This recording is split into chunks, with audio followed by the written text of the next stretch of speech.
Skibbity, Sigma, Riz. Repeat after me. Have you ever felt the gout of someone you loved? Are you happy with the Sigma that you have become? Is your life a never-ending cycle of edging? Skibbity, Sigma, Riz. Is your soul, heart, and mind in harmony as one Rizzler? Are you the same Sigma that woke up yesterday? Are you the same Sigma you see in the mirror? Skibbity, Sigma, Riz. Test concluded. You may proceed. The year is 2039. You have just concluded your personality test, and you're hoping to get that certified Sigma rating so you can pursue your dream job of being an influencer, as do all of your peers. The current US president, Mr. Beast, wants to increase the mandatory gambling time for children and raise the phantom tax globally.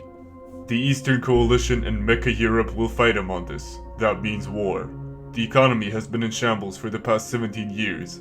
A McSeed oil burger with soy fries costs around 870 petrol dollars without the phantom tax. You're running out of thinking time when you're Neuralink. You have to extend it by watching more ads or gambling at the state-sanctioned Beast Casino. If only you could have known what the future would look like, but you weren't even taught about the past in school. In fact, you haven't been taught much of anything. As you gaze upon the AI-generated sky that distracts you from the eternal fog that has risen because Bill Gates tried to stop global warming by blocking out the sun, one last thought pops into your head. You knew all of this was coming eventually. You've always been cooked, destined to be doomed. You're Gen Alpha, after all. Or at least that's how some of you people sound when you talk about Gen Alpha. Ah yes, Gen Alpha, the most hated generation. Many, and I mean many people are saying that Gen Alpha is absolutely cooked or doomed if Gen Z already has it so hard. But how bad does Gen Alpha really have it? Are they really doomed? Why is Gen Alpha so hated in the first place, and what can we do? All of these questions will be answered in this video. Hopefully.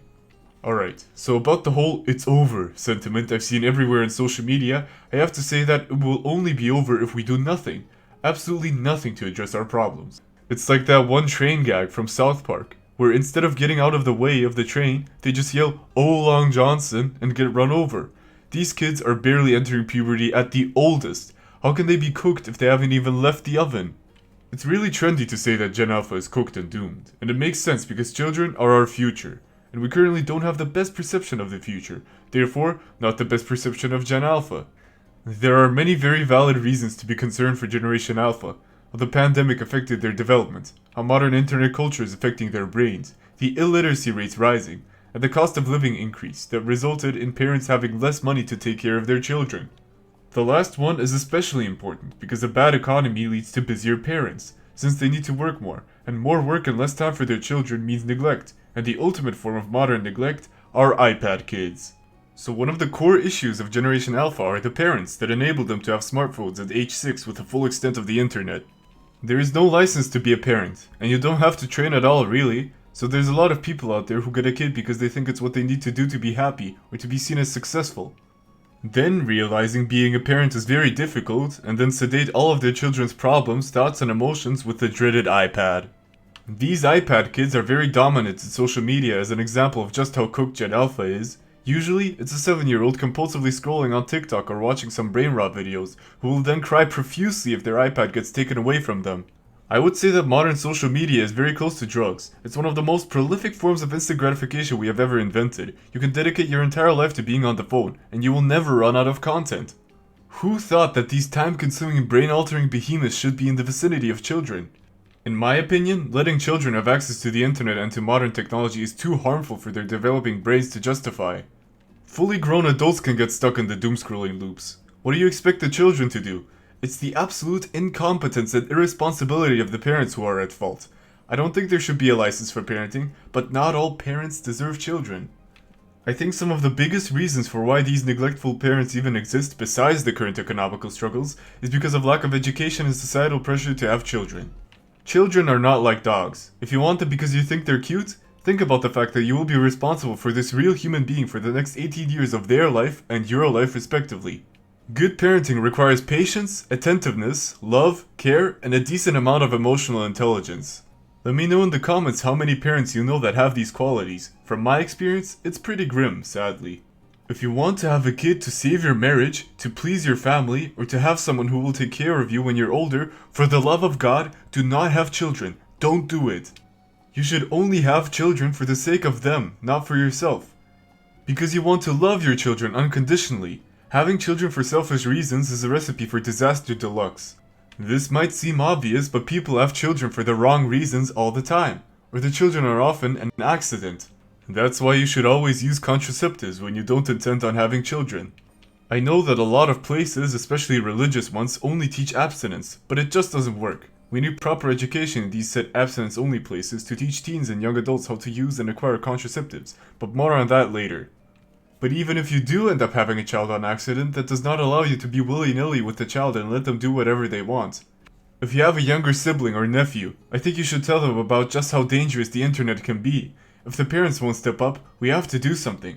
Children aren't stupid. If you calmly explain to them why they shouldn't do something, there's actually a good chance they'll understand. Most childhood addictions and trauma come from abuse and ignorance. A lot of the time, ignorant parents don't even realize they're being abusive, or their children don't realize how many bad things can be seen on the internet, so knowledge on these topics can potentially be life-saving.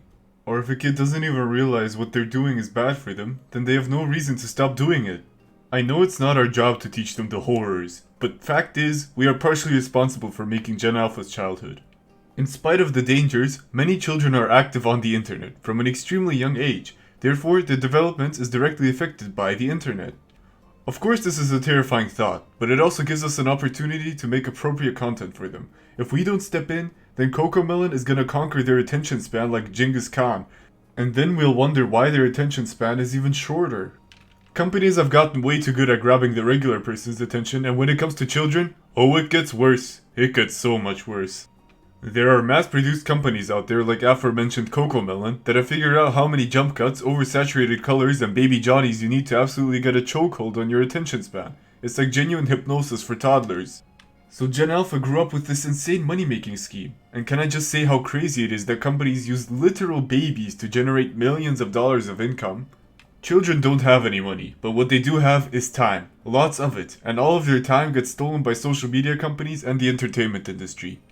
They basically experienced the perfect storm. The pandemic halted their development and forced them to start doing everything online. They get used to it, and many of them become chronically online as a result of it. We live in the attention economy, and businesses don't really care how they get their attention, so they use their billion-dollar tactics against children and teens. And they even use addiction psychology on children. With daily rewards in kids' mobile games, the inherent addictive design of social media, collectible toys included in junk food, gotta catch 'em all while eating the most processed food imaginable. The rare and collectible in-game and IRL toys are actually extremely predatory in my opinion, since children have a strong desire for cool-looking things, kind of like crows, and you're the coolest kid in the playground if you have that Fortnite Galaxy skin. The way you acquire these collectibles are usually also just gambling nowadays, but it's cool because you're not gambling with money, you're gambling with an in-game currency for a surprise reward. Sure, there's a 99% chance you get the toilet paper ghost skin, but it still looks cool. Kids definitely buy loot boxes for the cheap and common collectibles. But the most predatory business practice I have witnessed being used on children has got to be vapes. Their entire design and fruity flavors are so clearly young teen coded it's insane. Gen Z was on its way to becoming the least tobacco-addicted generation, until the vape came along with those sweet cancer-inducing carcinogenic water vapors. It's never been easier to consume nicotine. Vapes have become a serious problem among teenagers, and the vape company is using a bunch of loopholes to get around all of the tobacco regulations. Why don't vapes have the graphic images of what nicotine addiction does to a person, huh? Oh, it's safer than a regular cigarette? Well, many people who use vapes have never smoked cigarettes before. They're introducing a whole new generation of people into smoking. Children are even more susceptible to addiction psychology, and these companies just don't care. Companies view children as cash cows, recipients for infinite ads and vessels to beg their parents to buy more product, trademark. As long as there is a financial incentive to exploit the attention of children, evil, greedy people will continue doing so. So the solution is to educate Gen Alpha about the dangers and keep them away from shady businesses. But Gen Alpha and education don't really go well together.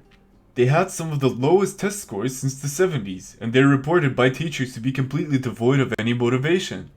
I think it might have something to do with the fact that Gen Alpha basically grew up with social distance learning. They don't get snow days or sick days. They're forced to turn their home into a school environment, which is absolutely terrible for their psyche. Adults aren't even supposed to mix their home space with their workspace, let alone kids. Besides, homework was invented as a punishment for bad students. If you force them to always do homework and submit it remotely, they will associate learning with suffering. and this is a huge problem that has been especially apparent with Gen Alpha. Learning is supposed to be fun. When we first enter this world, we're curious and we want to know about everything. It absolutely does not have to be a punishment or a chore.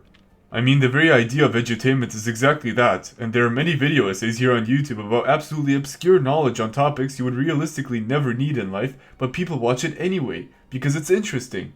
This is proof that the problem doesn't even lie with the useless information school teaches you. A great teacher can make learning about anything engaging and exciting.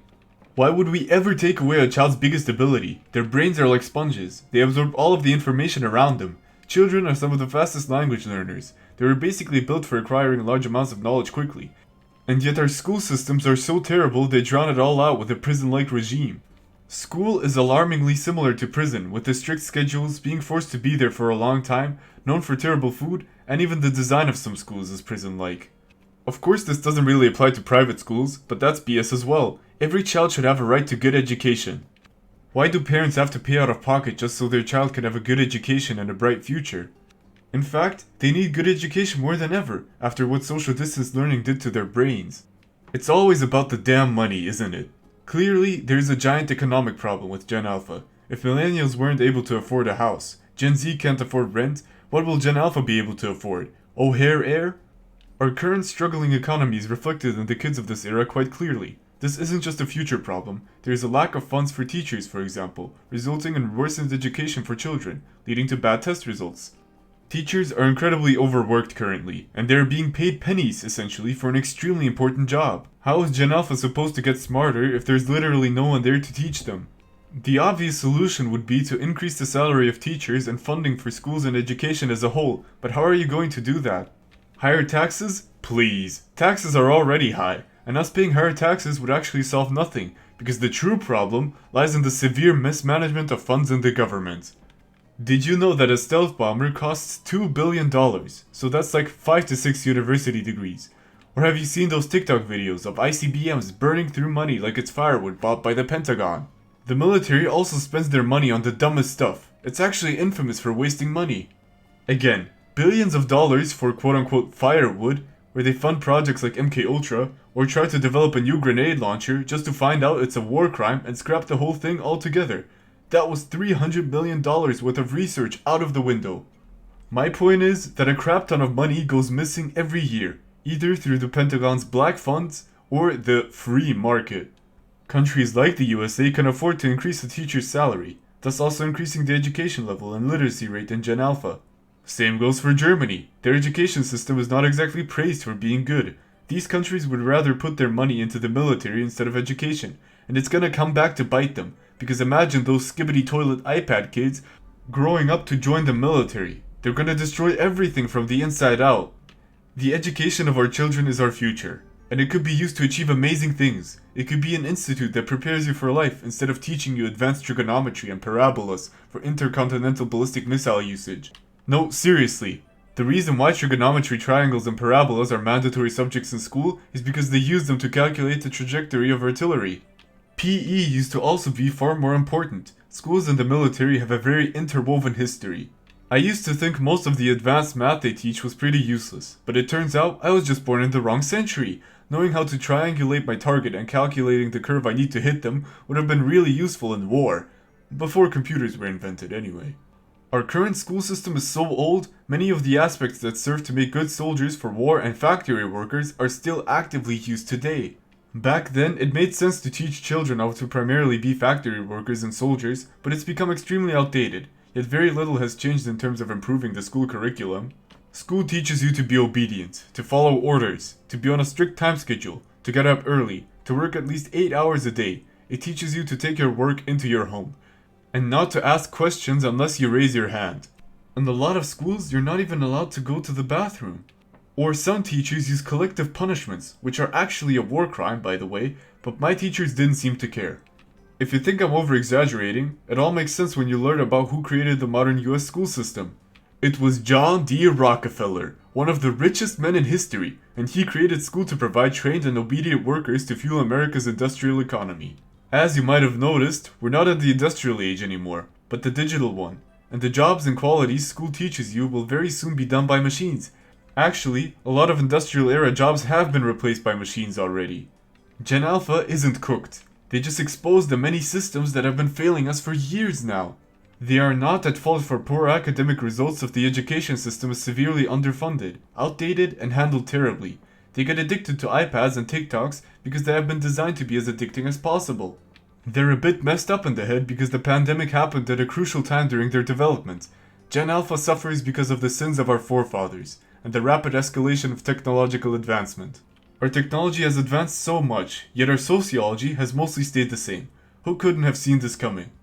Even apps like Instagram used to be an actual photo sharing platform back then. And look at what it has become. Social media has evolved to be even more attention grabbing and time consuming. A child's mind is much more fragile than that of an adult, and if most adults' minds are messed up because of all the compounding broken systems, what do you expect of Gen Alpha? But even if Gen Alpha has all of these very real problems, there are solutions to them. For example, we need to update the school curriculum. Instead of teaching little Johnny boy how to calculate the trajectory of a howitzer, you could teach children important life advice, like how to cook. I know that there are culinary classes, but most of the time, they are not mandatory. Basic finance and financial responsibility, how to deal with some common mental health issues, and most importantly, how to be good parents. Even if the kids in that class are all slackers, they'll probably retain like 40% of the information from that class, and 40% is better than zero. Good parenting could avoid so many issues in kids, it's insane. Why do you think therapists ask you about your relationship with your parents all the time? It is one of the most important jobs on this earth, and we get no mandatory education on it. The only example I've seen are those bags of flour or eggs you have to take care of. But a bag of flour can't watch Skibbity Toilet and chat with strangers online now, can it? If the state continues to fail at proper education, we'll have to do it ourselves. We live in the information age. We are in the perfect position to teach ourselves and others important skills and information. It would be great if the government could, do their job, but in the meantime, we should focus on making learning fun again. Or just learning in general. There are a bunch of good channels with great educational content on YouTube, and if Gen Alpha is already set on consuming content, they could at least consume high quality content. But once again, everything in moderation because you can still get addicted to edutainment and self-help content. Of course, life isn't all fun and games, so ideally, Gen Alpha would also do tasks that they don't like to train their discipline. There's only so much we can do, since we can't do the parents' jobs entirely. But sometimes, we have to make compromises. Or would you rather all of those kids watch Mr. Beast videos instead and learn about how money can fix all of your problems? No thank you. In terms of learning, things have changed. Even the way we source our knowledge has changed. I think Gen Alpha also gets made fun of because they have a different way of thinking, and it's much more source-oriented instead of knowledge-based. This is the debate between source-oriented thinking and information gathering versus memorization-oriented information gathering and recalling. We're all used to the classical ways of studying and classical perception of intelligence, and that is knowing things because you internalize the knowledge. I could tell you the capital city of Burkina Faso off the top of my head because I memorized it, shout out to Ouagadougou, but source-oriented thinking revolves around knowing where to go to get that specific knowledge. For example, googling what is the capital of Burkina Faso and getting your answer right then and there. In an age of search engines and online forums, it makes sense why source-oriented thinking would start to become more popular, and while I personally prefer the old-school knowledge and memorization way, I can acknowledge that those two different styles of thinking come with their own advantages and disadvantages, and just because I prefer one, that doesn't mean it's more valuable than the other. I think we should accept that this source-oriented way of thinking is valid, because true intelligence doesn't come from memorization or knowing where to go to get that information. True intelligence is how you use that information in any given context. Basically, how creative can you be with the tools at your disposal? Of course, everyone should have basic knowledge memorized like first aid, but when it comes to memorizing all of the species of beads and fungi, I'd much rather be a source-oriented student than a memory-based one. For everyone who says it's too late for Gen Alpha and how they're cooked, have you ever been around kids? It's much more difficult to teach an old dog new tricks, but a puppy on the other hand. The neuroplasticity of children is amazing. Forming different beliefs and opinions is extremely easy for them, since they aren't tainted as much by the doomerisms we see every day in media. So because their brains are so easily changeable, it's also much easier for children to build new habits and develop discipline. Some of our core hobbies and interests actually form when we were children, so if you guide your Gen Alpha relative into a healthy hobby, it'll be much easier for them to adapt. The potential to change Gen Alpha's trajectory is immense. We just have to nudge them in the right direction. I don't even think Gen Z is doomed, since we're relatively young as well, and we have our whole lives ahead of us, and this applies to Gen Alpha even more. The Gen Z internet corn addiction epidemic is a result of our parents giving us unrestricted internet access and or not talking about the topic because it's taboo, but we have the holy power of hindsight now. We can actually use our hindsight for good to help Gen Alpha. For example, if you tell them why they shouldn't watch corn at such a young age, they're more inclined to not start in the first place, and now they don't even have the issue. Our problem with loneliness? They are children. They are so young that you can actually force them to socialize. Playdates, sleepovers, all of it. Children have simplistic rules for socialization, and they once again have a less tainted view of the world. Of course it's a big cringe being forced to socialize, but I certainly wish I had someone who pushed me like that, parent or sibling. Did you know your parents might also be the reason for your loneliness? They're actually supposed to teach you and incentivize you to socialize, but once again, most parents have no idea what the heck they're supposed to do, and they just go with their gut. That mandatory parenting class sounds even more juicy, huh? You also don't need to force children into doing things like socializing, for example. Just bring them along and make them feel like they're part of something cool. Take them to the skate park or to an arcade. Let those things happen naturally. We need to give children a choice. I think this is one of the biggest takeaways from this video, that children are naive and unknowledgeable by nature, and that various shady individuals take advantage of that fact. If you feed them the correct knowledge, they can start choosing better paths in life. It's easier to teach them because of their sponge-like brains, and they're usually more likely to listen because they're open-minded. Of course this also gets exploited all the time, but it is a blessing when it comes to changing the doomer ideology. If you don't instill good beliefs like love, kindness, and hope into your children, then someone else on the internet will. Children should also be treated like humans and thinking people, because that's what they are. They're not lesser than us, and your age does not give you superiority over anyone. Age doesn't equal wisdom. You can be an old fool as well. Very easily, actually. To be wise is to be knowledgeable, no matter the age. That's why there's also these kids out there who hyperfixate on a topic like dinosaurs, and they'll actually somewhat become experts at the topic. I hope you can see how silly all of these doomer comments are. The whole doomer ideology hinges on the idea that life as we know it is over, the West has fallen, the East never rose, and because there is no possible chance for success, we should all just be hedonistic sloths that try to maximize pleasure. You'll quickly find that maximizing pleasure will actually make your life miserable, because we were not built for constant instant gratification. And you'll see with your own eyes that it has been quote-unquote over for like 40 years or more. People always thought throughout history that they will be the last ones, they will be the pinnacle, the swan song of civilization, but we kept on going, and we keep going. Doomers also often emphasize how we're not special, but if we're not special, then we will continue to survive. After all of the horrors and terrible stuff that happened throughout history, we have made major improvements in quality of life consistently. Your life is only over when it ends. Until then, failure is temporary. You get knocked down, and you get up again. Why would you think that early teens and children have no opportunities to live good lives? They have plenty.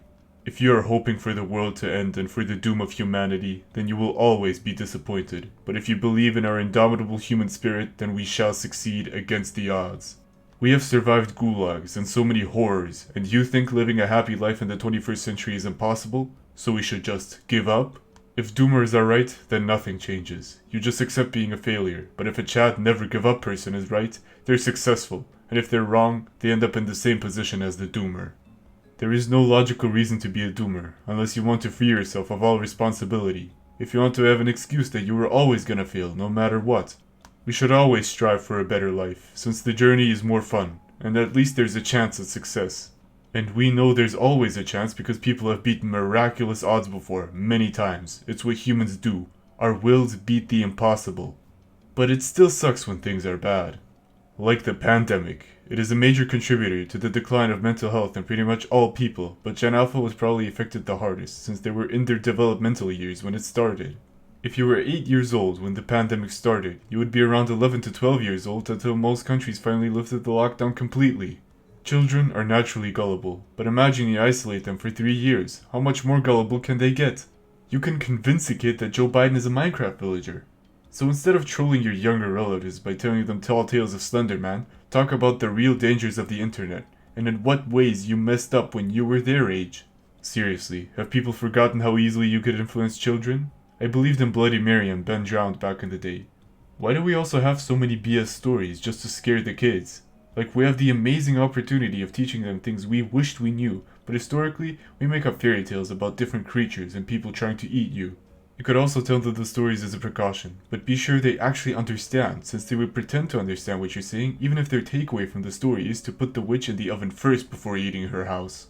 Another problem I see on the internet is that children are very empathetic, usually more than adults since they haven't been exposed to the horrors of people as much, but this is a terrible trait to have on the internet. Usually, I'd say that we have an empathy crisis in our society, and that people have been turning into douchebags, but if you have no empathy, you can't be hurt as much emotionally. People on the internet are mean. The average Call of Duty lobby back in the day was so infamous for being toxic, many people fear for their jobs or their reputation if all of those chats were leaked and connected to them. Now imagine you are 9 again, and you see all of these videos of AI-generated depressing cat stories, emotionally manipulative TikToks of old people being neglected, all of the wars in the world right now and their victims. Internet trolls who just want to make you mad, and sweaty gamers who will call you slurs for being bad at Fortnite. This is an abysmal environment for a child, and they involuntarily develop a shell to shield themselves from all of the emotional manipulation on the internet. The AI cats make me extra mad because they're clearly targeted towards a younger audience, and they use the most cliché, uninspired, poorly written stories to tug at your heartstrings. How evil do you have to be to make children depressed? Many people don't even realize how evil their actions are because a lot of internet people, especially children, are anonymous. When you're roasting the crap out of somebody for being dumb online, remember, there's a chance that an actual child is behind the account. How would you feel if you were yelling at an 11-year-old in real life instead of in-game? I think we should just generally be nicer to each other, since you never know what someone is going through. A great example are actually my comment sections. I make a video about a topic I'm interested in, and someone will trauma dump the most harrowing story in the comments and say how that video helped them. So, even if you think someone is being kind of dumb, kindness is better than hate. Hate is just poison for the soul anyway. Speaking about hate, what I've also noticed is that young adults seem to have some sort of hatred towards children, especially Gen Alpha. It's gotten to the point where as soon as a child is even slightly annoying, people will comment how they would drop kick it in the face, how they wish it would be socially acceptable to beat up children, and how most children are walking condom ads. I know there are some terrible kids online out there, but come on, kids are going to be annoying, that's what they do. You shouldn't feel violent over a 7-year-old calling you a poopy head. There's also this anti-natalist movement in Gen Z. It's been around for quite some time now, but it's been picking up steam because a lot of Zoomers don't want to have children. I think it's perfectly fine to not want to have children. Just don't tell other people what to do, and just because you hate children so much you want to create adult spaces where they aren't even allowed, you can't demand people to share your lifestyle. The people who have kids will continue their bloodline, and they are the future, so at least be nice to them. I think some of the reasons why Gen Z has such a visceral hatred towards Gen Alpha is because Gen Alpha reminds them how they themselves aren't kids anymore. We have responsibilities now. We're entering the workforce and realizing that we will probably never have a governmental retirement plan. We have to work till we're 67 and we will have less time for video games with the boys. Making new friends is also more difficult when you're older. Actually, there are a lot of things that suck when you get older. Gen Alpha is a living, breathing reminder of that. They still have their whole youth ahead of them, and they will, maybe, have more normal teenage years instead of the pandemic teenager to young adult instant transition we got. A lot of Zoomers won't be able to afford kids, even if they want to, so it hurts to see your dreams being fulfilled by other people.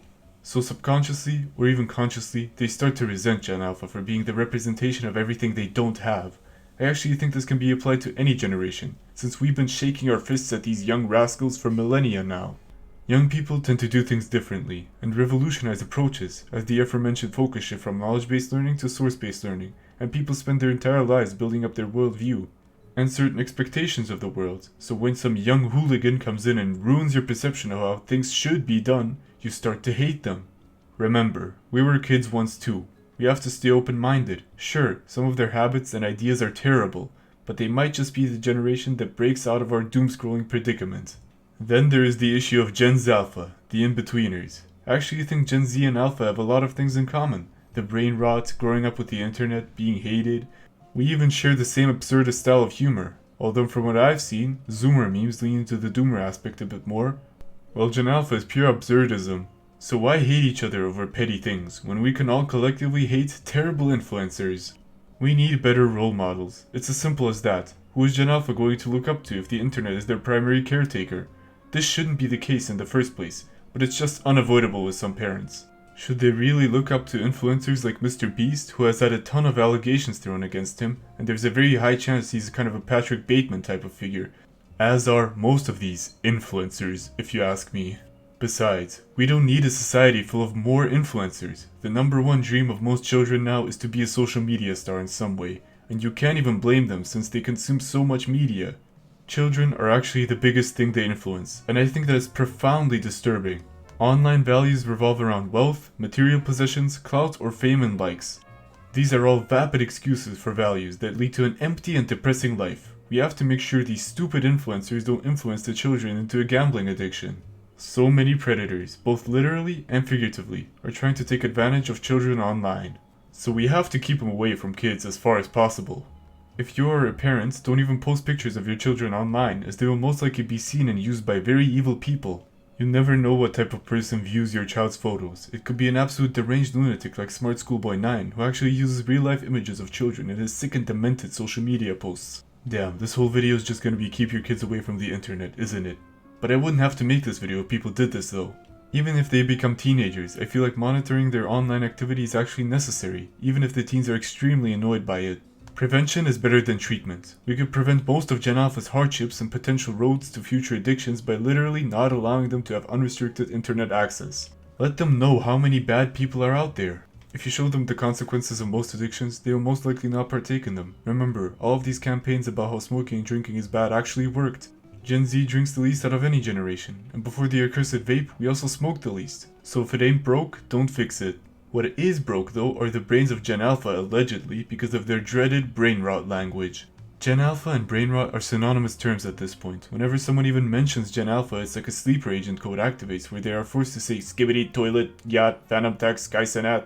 Well, I'll admit that yes, I do think it's a bit odd that a talking toilet head is one of the most popular pieces of media consumed by Gen Alpha, but plot twist, Gen Z is no different. How do you explain this, huh? I remember watching SMG4 as a child, and there we have it, a talking toilet, suspiciously similar to Skibbity Toilet. In the video, the Mario toilet even behaves in a similar way as an antagonist to other Marios. It is uncannily similar to Skibbity Toilet. And the head from the so-called Skibbity Toilet is from Gmod, or Source Filmmaker, and it is very reminiscent of Gmod humor back in the day.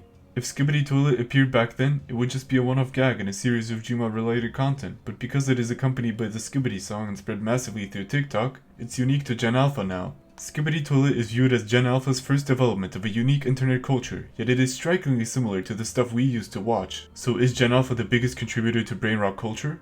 Enough about toilets and toilet humor, let's talk about gyats. Every single generation has their own term for booty. Not too long ago it was referred to as bunda, especially when it comes to curvaceous and or large booty. Dump truck is also a common term now, or dumpy. Badonkadonk, caboose, hiney, tail, keister, this stuff goes back to the roaring 20s, without fail. Every single generation has had their own term for booty, so why are people surprised that gyat is a thing? But it is really funny to me that it's so consistent, like we gyat to have a different term for butt, no matter what. Kai Cenat and Livy Dunn aren't even terms, those are just people, with Kai Cenat being a famous streamer, and Livy Dunn being a popular gymnast. How is it brain rot to use celebrities as terms? Linguistically, we've been doing this for ages. Einstein, for example, is used to refer to really intelligent people, usually ironically, but also sincerely. And of course, it comes from famous physicist Albert Einstein, but because theoretical physicists aren't as popular as clowns, I mean entertainers, we use a different form of clown, aka the Twitch streamer, in this case Kai Cenat, to describe someone with humorous, or in case of Olivia Dunn, attractive characteristics. Riz is just charisma shortened, usually referring to your proficiency with the opposite gender. I would argue that it is a Gen Z Alpha term, since both Gen Z and Alpha use it actively. Now we come to the term Sigma, a staple for brain rot language, usually associated with Gen Alpha, but it's nothing new once again. It's the continuation of the Alpha and Beta male archetypes. This whole Alpha and Beta thing has been disproven by the very person who invented it, but in pop culture it's used to refer to dominant and submissive men. Sigma is a man that is even above alpha males, even if they have their own distinct characteristics, but Sigma in itself is almost always used ironically or mockingly, with phrases like, what the Sigma? Well, it's good to be a Sigma, the term also shows just how goofy these Greek alphabet letter men are, and the term itself is nothing new, although its usage has changed. But all in all, I see nothing wrong with the term Sigma, unless someone uses it unironically, then it is on dangerous levels of cringe, like a comment I once received under my videos. In fact, I have no issues with any of these terms. To me, they are just a natural development in language that is very similar to Gen Z slang. To me, the term brain rot has very negative connotations associated with it because it literally has rot in the title, implying some sort of degradation or decay of the brain. And a lot of people use brain rot language as an example that Gen Alpha is coked, but linguistically speaking, their behavior is extremely typical and not negative at all. Actually, I'd be more concerned if they didn't invent their own terms for things because language is ever evolving, and if our slang stagnated, ironically, that would be a huge indicator for brain rot. If Gen Alpha has brain rot, then Gen Z has just as much brain rot. As Gen Z, we have the chance to end our perpetual cycle of generational hatred through acceptance. Gen Alpha may do things differently from us, but at their core, we share many of their same sentiments, humor, and culture. Just because something is unfamiliar to you doesn't make it cringe, and it's not over for you, and it is especially not over for Gen Alpha. Once again, we have survived every single recession, Great Depression, and governmental oppression there is. 2 world wars and we're still going. We can help build a better future for Gen Alpha, and for the upcoming Gen Beta. Bit of an unfortunate name there, if we make the world a better place through our actions. As I said, our biggest enemies are ignorance and misinformation right now, so if we spread the word of our hindsight and things that damaged us as children, we should be better off. Thank you so much for watching, and a special thank you to Saber76 for supporting me on Patreon. Amazing people like him enable me to make more of these videos, and be more consistent. You can check out my Patreon in the description below if you want to support me. You'll get a special role in my Discord server, which is also linked below, and you will be put at the end of my videos depending on the tier. Like and subscribe, and bye bye.